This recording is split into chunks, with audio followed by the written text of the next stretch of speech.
Halo Sobat Gamer, selamat datang di Mantan Pro Gamer. Jangan lupa tekan tombol subscribe dan like jika kalian suka dengan video ini. Kalian semua pasti sudah tahu, game Battle Royale yang satu ini, game yang sangat fenomenal dari tahun 2017 hingga saat ini. Ya, PlayerUnknown's Battlegrounds. Tapi, apakah kalian tahu cerita di balik terciptanya PUBG ini guys?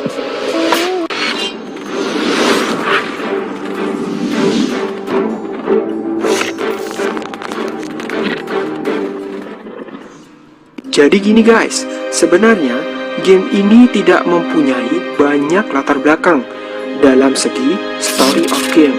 Situasinya mirip dengan kondisi pasca perang yang dipenuhi dengan distopia. Nah, dari situlah banyak tempat yang ditinggalkan dan penuh dengan senjata. Di game ini, kalian dan 99 orang lainnya melompat dari pesawat yang terbakar menuju ke sebuah pulau. Nah, tapi kalian tidak hanya lompat begitu saja guys. Kalian dibekali sebuah parasut yang dapat memastikan selamat sampai ke daratan. Setelah sampai di daratan, semua orang akan saling berburu hingga tersisa satu orang, yaitu the last man standing. Tapi ada sih bahasa depannya di PUBG ini guys, namanya winner winner chicken dinner.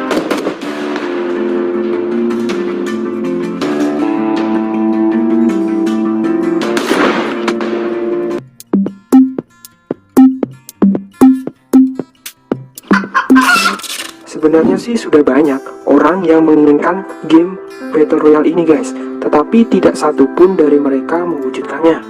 Pertama kali, datanglah sebuah film yang berjudul Battle Royale. Nah, ini berasal dari sebuah negara yang diidam-idamkan kalian, yaitu Jepang.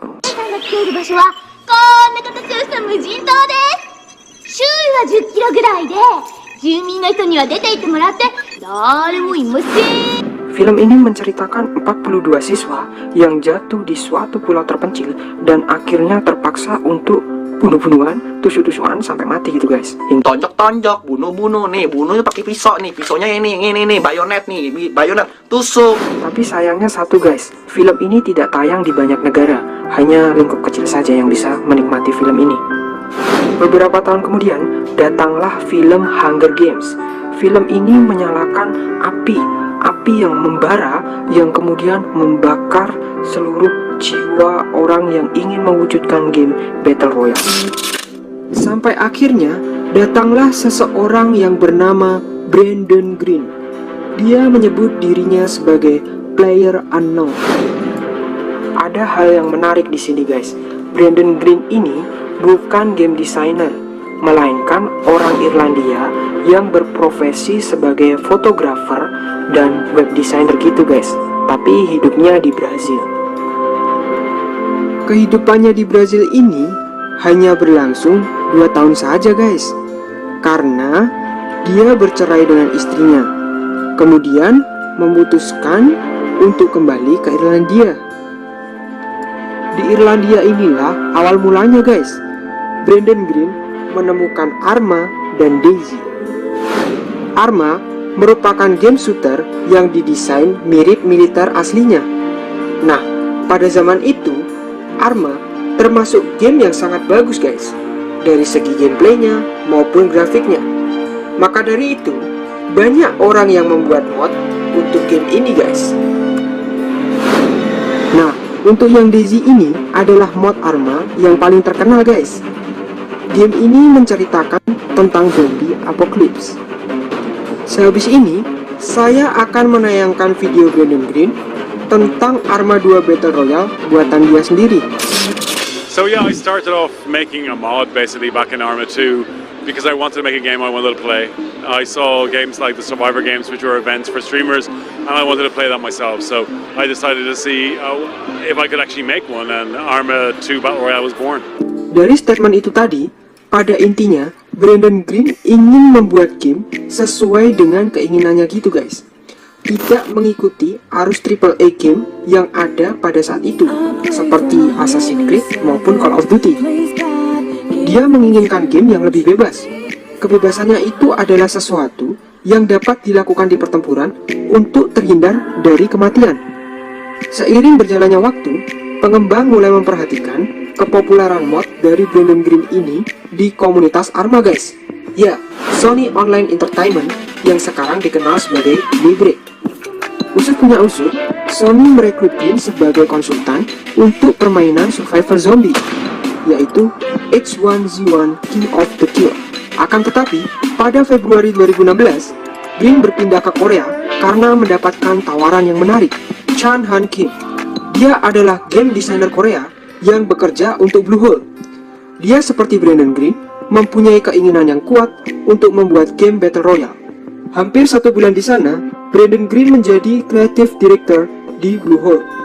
Perkembangan mereka sangat cepat guys, karena Brandon Green dan Kim memiliki otonomi sendiri untuk menciptakan game sesuai dengan keinginan mereka. Mereka ingin game ini dapat dimainkan para gamer tahun depan. Nah, di bagian ini nih guys, kalian dapat mencontoh strategi menarik yang digunakan Brandon Green dan Kim. Mereka ingin segera merilis game ini secepat-cepatnya, tetapi dengan biaya yang rendah. Nah, untuk kualitas gamenya, mereka akan meningkatkan secara terus-menerus seiring dengan game yang sudah berjalan. Yang dimaksud di sini adalah update ya guys. Kemudian, mereka membuat permainan kecil, 1 peta, 1 mode, dan beberapa senjata.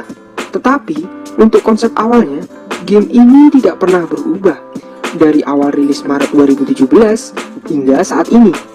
Tapi kenapa ya guys? PUBG ini sangat cepat dan mudah diterima pasar pada saat itu.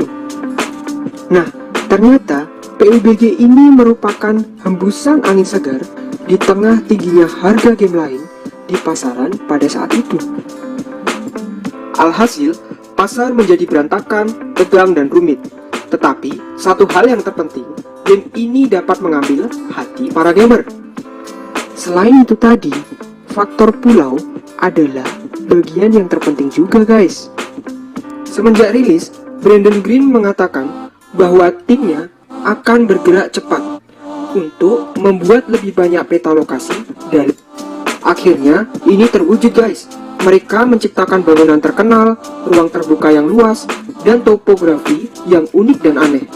Tidak hanya itu guys, rawa, tanah pertanian, gunung dan kota, semuanya menyatu menjadi panggung para gamer untuk beraksi. Setelah semua itu berjalan dengan baik, gamer berbondong-bondong membeli PUBG. Hanya dengan Rp220.000, gamer dapat berfantasi menjadi seseorang yang berada di dalam Battle Royale.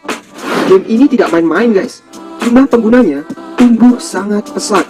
10 juta permainan PUBG terjadi hanya dalam kurun waktu 4 bulan pertama saja. Masuk di bulan Agustus 2017, PUBG menjadi game paling banyak dimainkan di Steam. Di bulan September, mengalahkan rekor game Dota 2 dengan 1,29 juta pemain yang aktif. Nah, di bulan Oktober ini guys, mencapai 2 juta pemain di Steam dan menjadi game paling populer di Korean PC Banks, mengalahkan sang jawara lama yaitu League of Legends. Setelah pencapaian itu, Bluehole mengadakan sebuah turnamen Charity Invitational. Ternyata kegiatan itu menarik perhatian ESL guys, sehingga diadakanlah Major PUBG pertama yang menjadi awal perjalanan e-sport PUBG. Brandon Green mengatakan kepada GameIndustry.biz bahwa dia selalu berharap gamenya ini dapat menjadi olahraga yang ditonton banyak orang. Problem utama impian ini adalah logistik guys. Karena kenapa? Tidak mudah mengumpulkan 100 orang untuk LAN turnamen. Dan mungkin ini juga yang menjadikan penghalang untuk ESL dan DreamHack. Akan tetapi, e-sport bukan satu-satunya jalan yang digunakan PUBG. PUBG meneruskan penjualannya secara besar-besaran, hingga perusahaan yang lebih besar lagi meliriknya, yaitu Tencent. Setelah itu, Microsoft juga tertarik guys.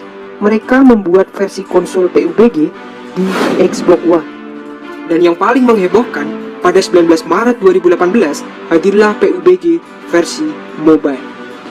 salah satu turnamen besar PUBG Mobile akan diadakan pada tanggal 29 November 2018 di Dubai, yaitu PMSC Grand Finals 2018. Dapat disimpulkan bahwa masa depan PUBG ini sangat cemerlang guys. Tidak ada tanda PUBG akan berhenti berkembang hingga saat ini. Dan dengan adanya banyak peniru yang muncul, itu malah memicu PUBG untuk berinovasi menjadi game yang paling baik di genre ini. PUBG ini adalah awal dari genre sebuah video game, dan tidak ada yang pernah melihatnya datang.